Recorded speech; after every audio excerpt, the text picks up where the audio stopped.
Commander Jake Morrison stood on the bridge of his ship and looked at the screen in front of him.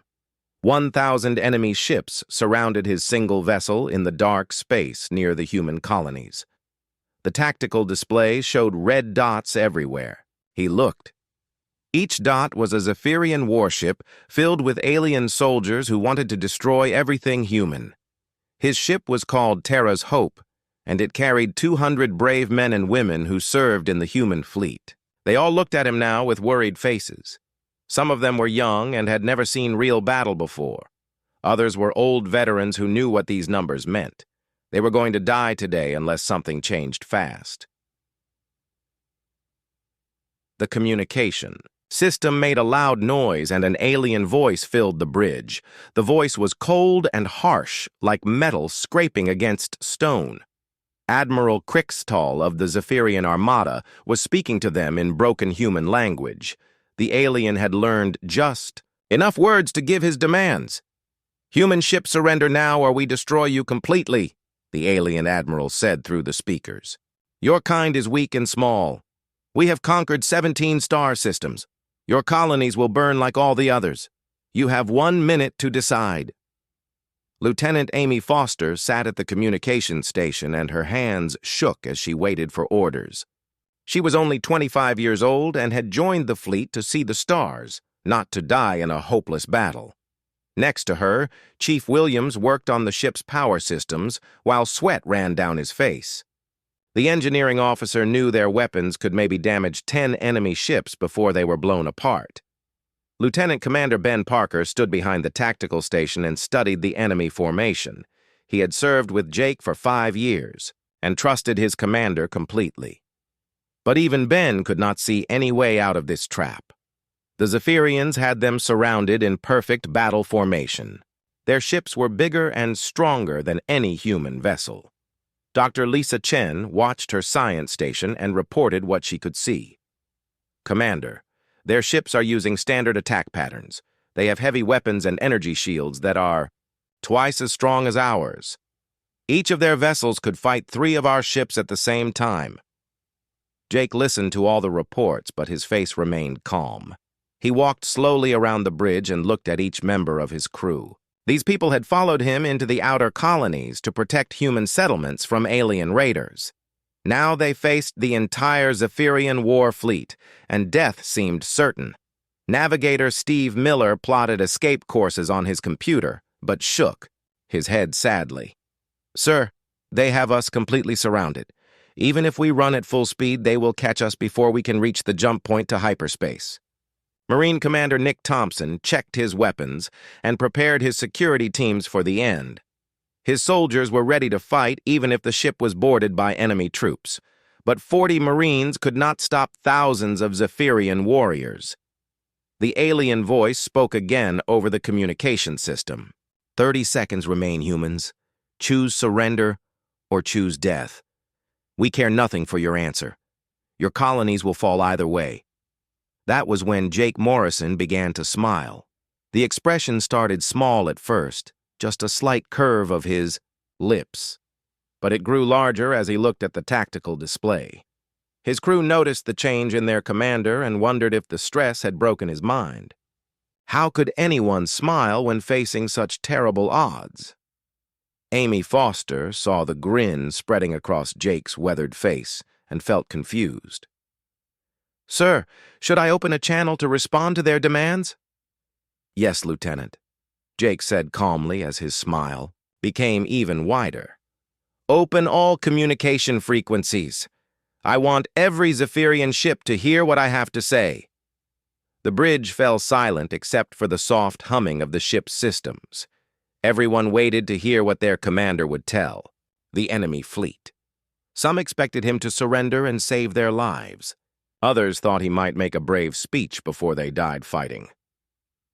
Jake walked to the center of the bridge and faced the main screen where Admiral Crixtall's ugly reptilian face stared back at him. The alien had scales instead of skin and yellow eyes that showed no mercy. Cybernetic implants covered half of his skull and gave him the ability to control his fleet with thought alone. "This is Commander Jake Morrison of the Terran Defense Force," he said in a strong, clear voice.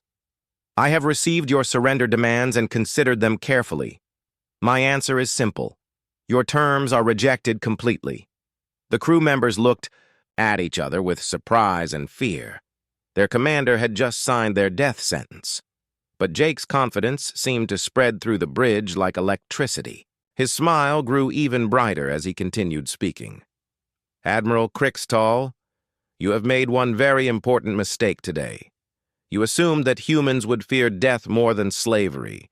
You were wrong about that. We would rather die free than live, as your prisoners." The alien admiral's face showed anger at this response. Jake's smile became a full grin as he realized something that gave him hope. The Zephyrian fleet began moving into attack formation as Admiral Crickstall gave orders to his ship captains. Jake Morrison watched the tactical display and saw exactly what he had hoped to see. The alien ships moved in perfect coordination, like a giant machine with 1,000 parts. Each vessel took its assigned position without question or delay. Lieutenant Commander Ben Parker studied the enemy movements and shook his head. "Commander, they are using the standard encirclement pattern. Every ship knows exactly where to go and what to do. Their formation is flawless." Jake nodded, and his smile grew even wider. "That's exactly right, Ben. They are using the same attack pattern they used against the Centauri colonies and the Mars Defense Fleet. The Zephyrians never change their tactics because they always work." Dr. Lisa Chen looked up from her science station with confusion. "Sir, if their tactics always work, why are you smiling? We are about to be destroyed by a formation that has never been defeated." "Because, Lisa," Jake said as he walked to the tactical station, "I have been studying human military history for 20 years.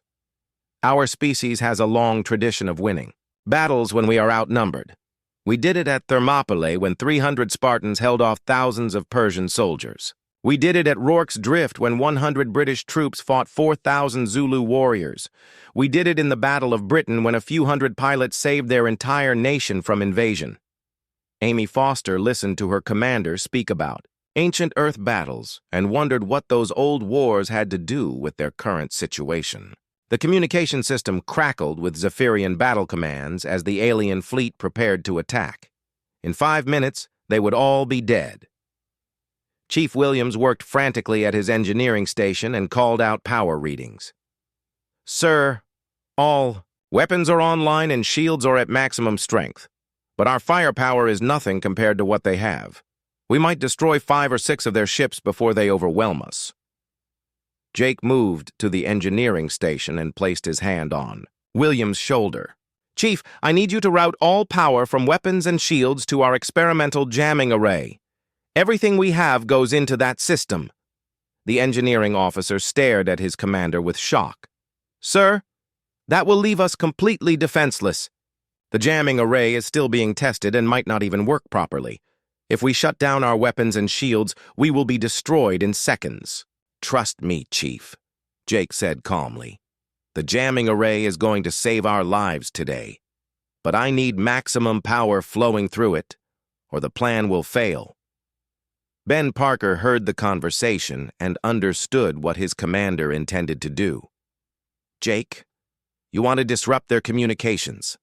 If they can't coordinate their attacks, their perfect formation becomes useless."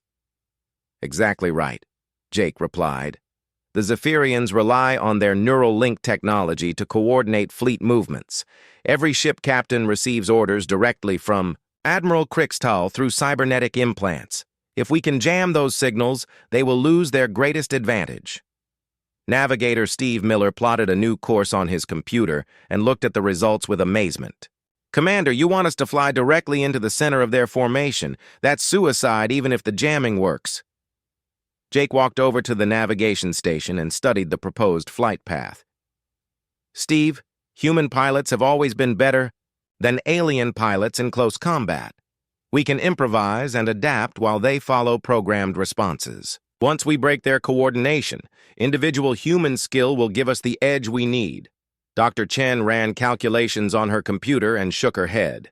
The jamming array has never been tested against Zephyrian neural networks. We don't know if it will work at all. The power requirements might overload our entire electrical system. The scientists on Earth designed that array specifically to counter Zephyrian technology, Jake explained. They studied wreckage from previous battles and found weaknesses in their communication systems. The neural links that make them so strong also make them vulnerable to the right kind of interference. Marine Commander Nick Thompson prepared his security teams for boarding actions.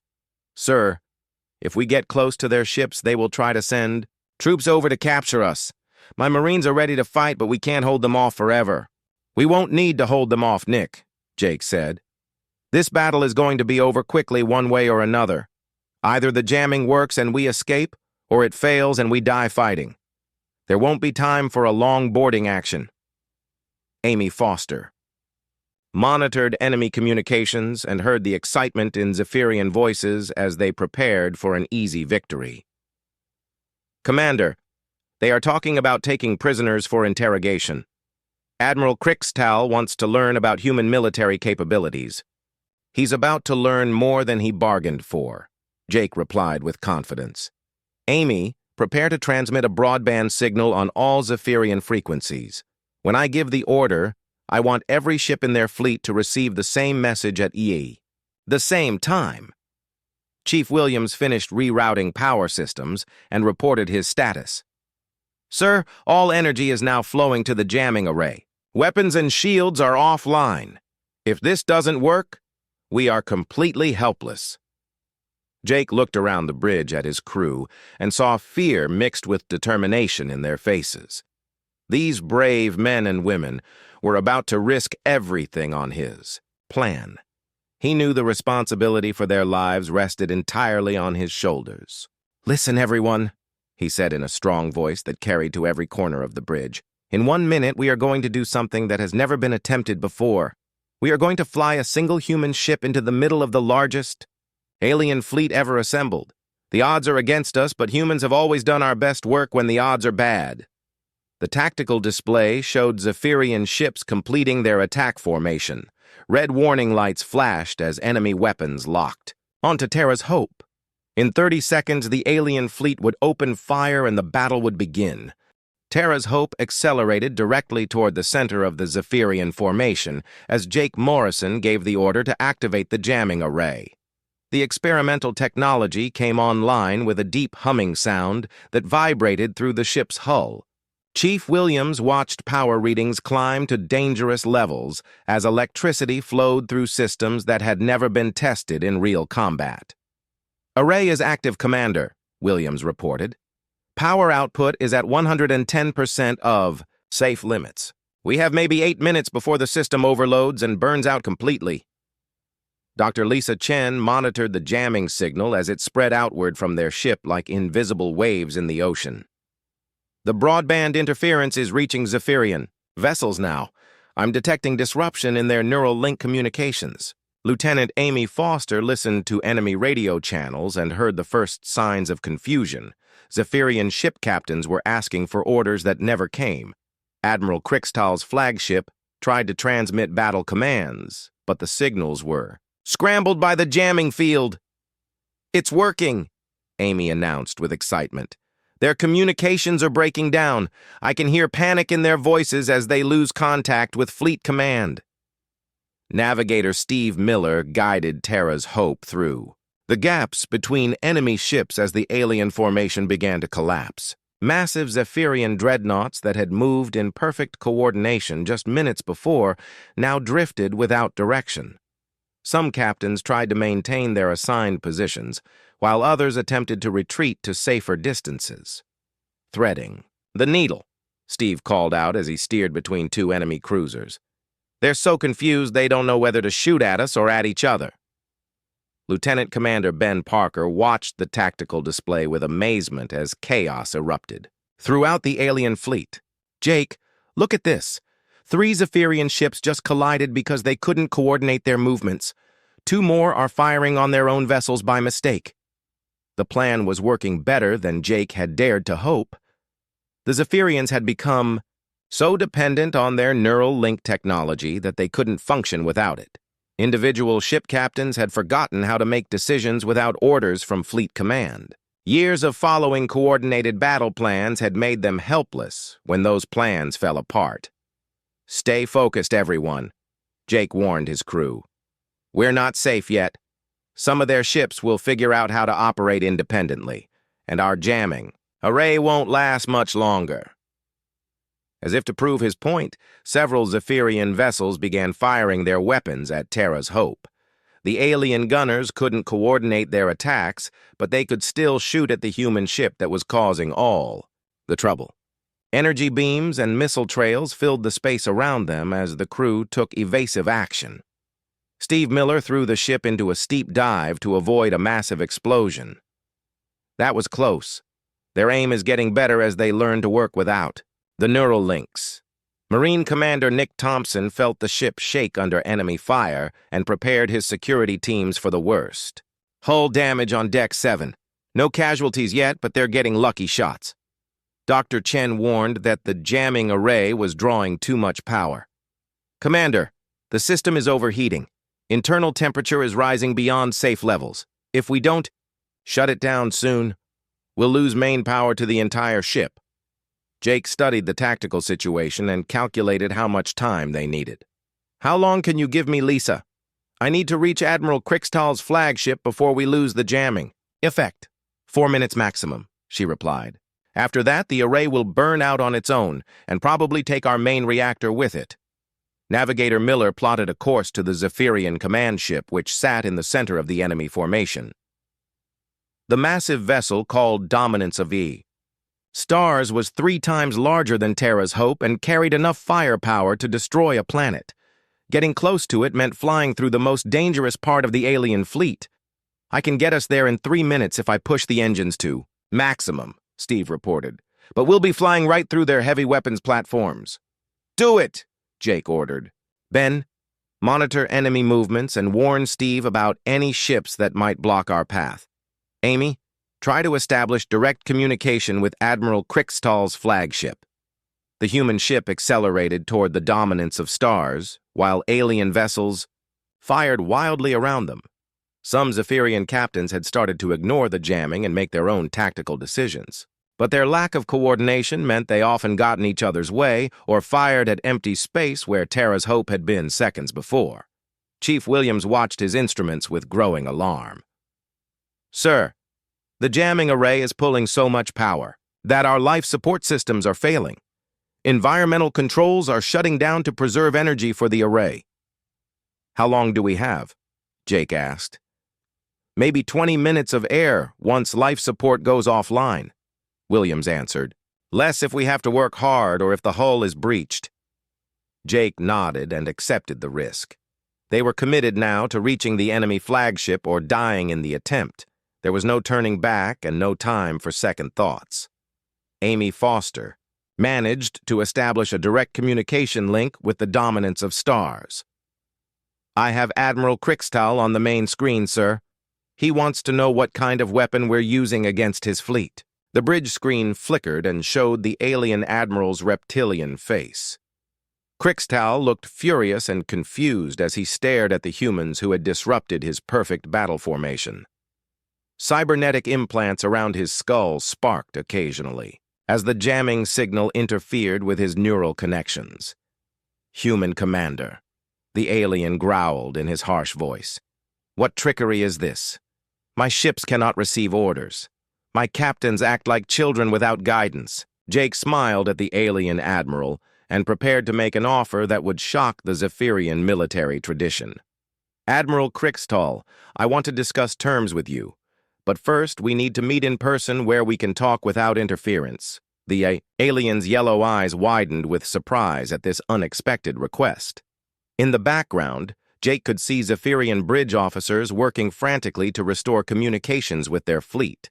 Admiral Krickstahl stared at Jake Morrison through the communication screen with a mixture of anger and curiosity. The Zephyrian commander stood 8 feet tall with scales that shimmered like dark metal under the bridge lights. Cybernetic implants, covered half of his skull and connected directly to his brain, allowing him to control thousands of ships with his thoughts alone. But now those implants sparked and failed because of the human jamming signal. You dare to request a meeting while your trickery destroys my fleet coordination, Krixtal growled.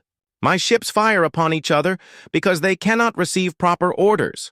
Centuries of Zephyrian military tradition are being ruined by your interference. Jake maintained his confident smile as Terra's Hope continued flying toward the massive alien flagship. Admiral, I'm not trying to trick you. I'm offering you something that no human commander has ever offered to an alien enemy before. I want to settle this conflict with honor according to your own warrior traditions. Dr. Lisa Chen warned that the jamming array had less than 2 minutes of power remaining. Chief Williams reported that life support systems were failing as more energy flowed to the experimental weapon. Navigator Steve Miller dodged enemy fire while steering toward the dominance of stars. Explain your meaning, human, Krixtal demanded. What honor can there be between our species? You are weak mammals who hide behind technology instead of proving your worth in battle. Jake walked closer to the communication screen so the alien admiral could see his face clearly. I challenge you to single combat. Your best warrior against mine. The winner decides the fate of both fleets. If your champion defeats mine, my ship surrenders and the human colonies are yours to conquer. If my champion wins, your fleet withdraws. From human space, forever. The bridge of Terra's Hope fell silent as the crew realized what their commander had just proposed. Lieutenant Amy Foster stared at Jake with shock and fear. Lieutenant Commander Ben Parker understood the tactical thinking behind the challenge, but worried about the risks involved. Admiral Krixtal's yellow eyes narrowed as he considered the unexpected offer. The concept of single combat was deeply rooted in Zephyrian culture from their ancient past before they became a space-faring civilization. Warriors had once settled disputes through personal duels instead of massive battles that killed thousands of soldiers. You would stake the lives of your crew and the safety of your colonies on a single fight, the alien admiral said slowly. This shows either great courage or complete madness. Why would you make such an offer when you could continue using your jamming weapon? Because, Admiral, Jake replied, true warriors understand that some victories are worth more than others. Anyone can win through superior numbers or better weapons, but it takes real courage to face an enemy as equals and prove your worth through skill and determination. Marine Commander Nick Thompson realized that Jake was volunteering to fight, the alien champion personally. The commander was a skilled fighter from his days as a colonial marine, but he would be facing a Zephyrian warrior trained from birth in combat techniques. Krixtal studied the human commander with growing respect. Few beings in the galaxy would make such a bold challenge when facing certain death.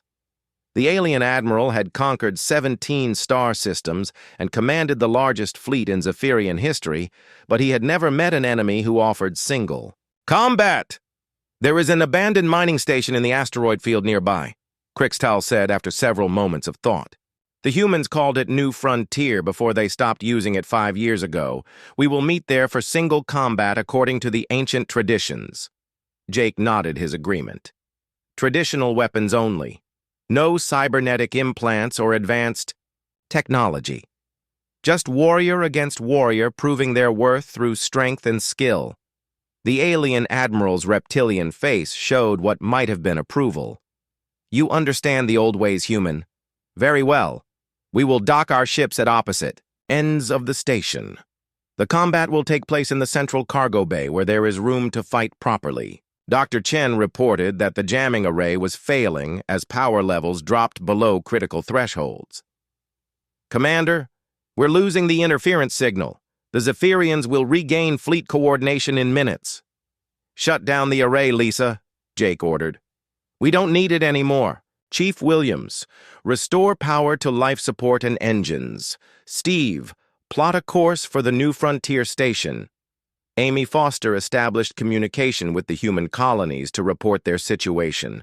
The messages would take hours to reach Earth. and the military commanders who sent Terra's Hope on this mission. By then, the single combat would be finished, and the fate of the outer settlements decided. Admiral Crixtell prepared his own ship for the journey to New Frontier Station. The Dominance of Stars was a kilometer-long vessel designed for conquering planets and destroying enemy fleets. But today, it would serve as transport for an ancient ritual that few Zephyrians remembered. "Ben," Jake said to his tactical officer, "you have command of the ship while I'm gone. If something happens to me during the combat, take Terra's Hope back to human space and warn the colonies about the Zephyrian threat." Lieutenant Commander Parker nodded grimly. "Understood, sir. But I still think this plan is insane. You're risking everything on a fight against an alien warrior who might be twice as strong as you are." Jake smiled at his friend and second in command.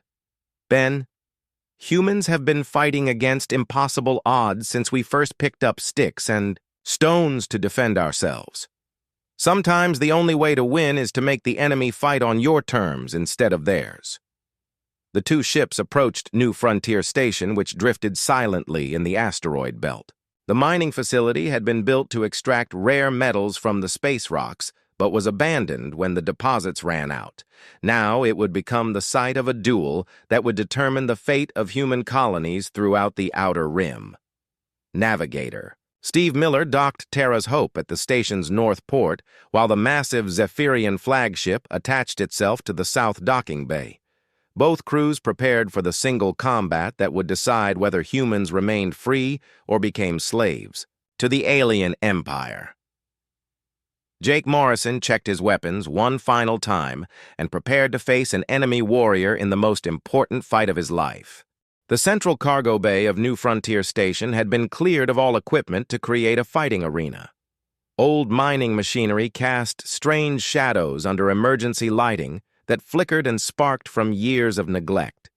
The artificial gravity still worked, but at only 60% of Earth normal, giving both fighters unusual movement capabilities. Jake Morrison entered the bay carrying a simple steel sword and wearing basic combat armor. He had chosen traditional human weapons instead of advanced military gear to honor the ancient challenge customs. His years of martial arts training and combat experience would have to be enough against whatever the Zephyrians brought to this fight. Admiral Crixtall walked into the arena from the opposite entrance, and Jake saw immediately that the alien commander was an impressive warrior. The Zephyrian stood nearly 8 feet tall with thick scales that served as natural armor. His cybernetic implants had been removed according to the combat rules, leaving scars across his skull where the technology had been connected. "So human," Crixtall said as he drew a curved blade that gleamed like silver. "You have come to face death with honor. I respect this courage even though you cannot possibly defeat me in single combat." Jake studied his opponent and noted the alien's confidence and fighting stance. "Admiral, I've learned never to assume the outcome of a battle before it begins. Many enemies have thought humans were weak because we look soft compared to other species." The Zephyrian warrior began circling slowly around the cargo bay while Jake matched his movements. Both fighters tested each other's reflexes and speed while looking for weaknesses or openings. The reduced gravity allowed them to leap higher and move faster than would be possible on a planet's surface. "Tell me, human," Crixtall said as he continued the circling pattern, "why did you choose single combat instead of using your jamming weapon to destroy my fleet? You could have escaped while we were confused and unable to coordinate our attacks." Jake kept his sword ready while maintaining distance from the alien warrior. "Because, Admiral, winning through trickery would not have solved the real problem.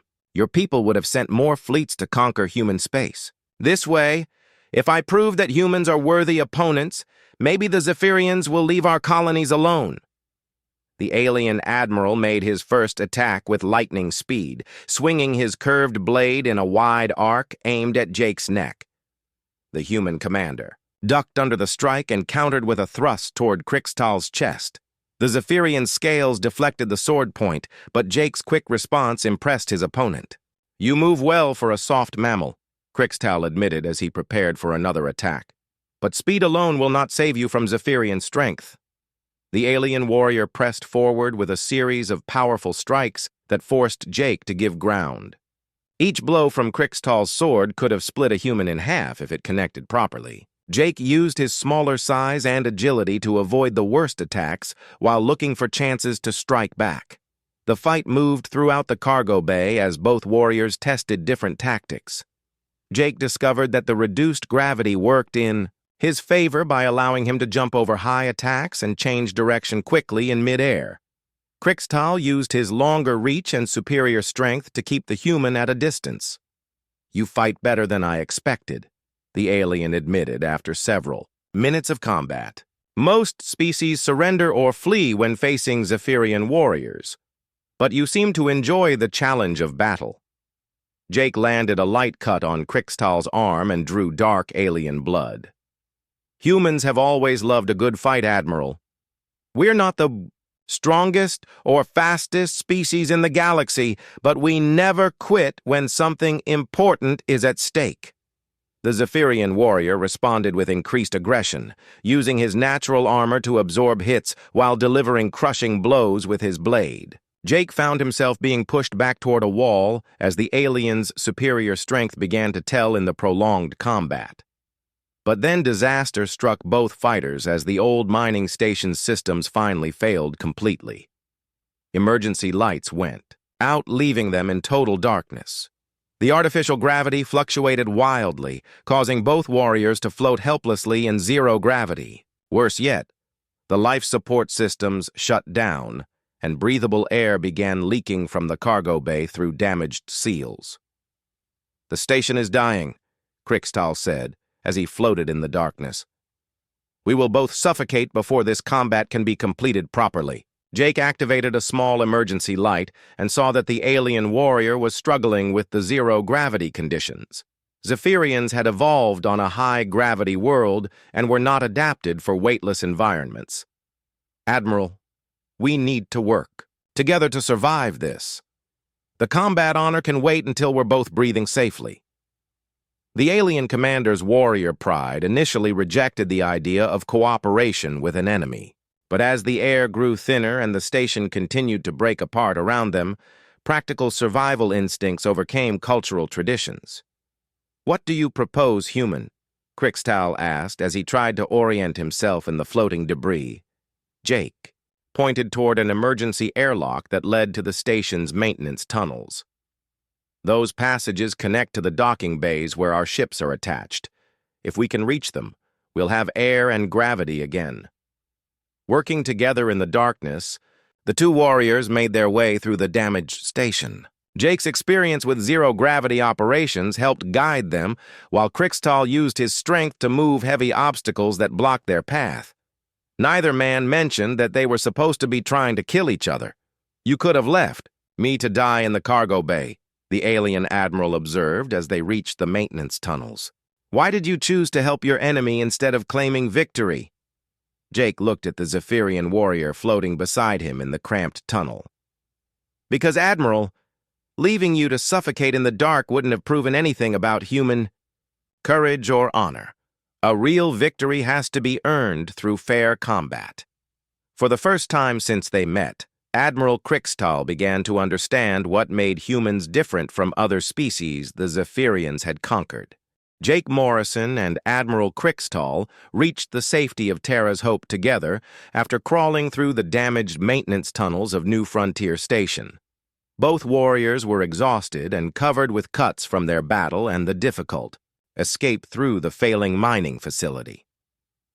The human crew stared in amazement as their commander entered the ship alongside the alien admiral who had come to destroy their colonies. "Stand down, everyone," Jake ordered when he saw Marine Commander Nick Thompson reaching for his weapon. "Admiral Crixtal is here as my guest under the terms of single combat honor." Dr. Lisa Chen examined both fighters for injuries, while Chief A. Williams restored full life support to accommodate their alien visitor. The Zephyrian commander looked around the human ship with curiosity, noting the differences between their technology and his own people's equipment. "Your vessel is smaller than I expected," Crixtal observed as he studied the bridge layout. But it seems well designed for the crew size. There is efficiency here that I did not expect from your species. Lieutenant Amy Foster monitored communications from the Zephyrian fleet and reported growing confusion among the alien captains. Sir, their ships are requesting orders from Admiral Crixtal. They don't know what to do while their commander is aboard our vessel. Jake activated the main communication system to address both fleets simultaneously.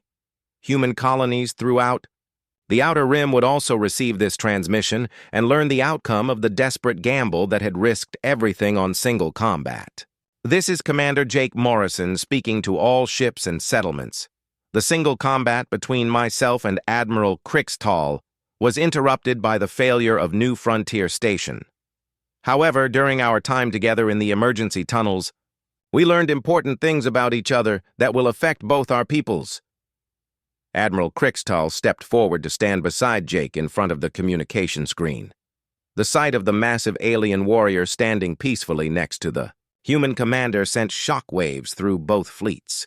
"I am Admiral Crixtal of the Zephyrian Armada," the alien said in his harsh but clear voice. "I came here to conquer human colonies and add them to our empire, but this human commander has shown me something I did not expect to find among your species."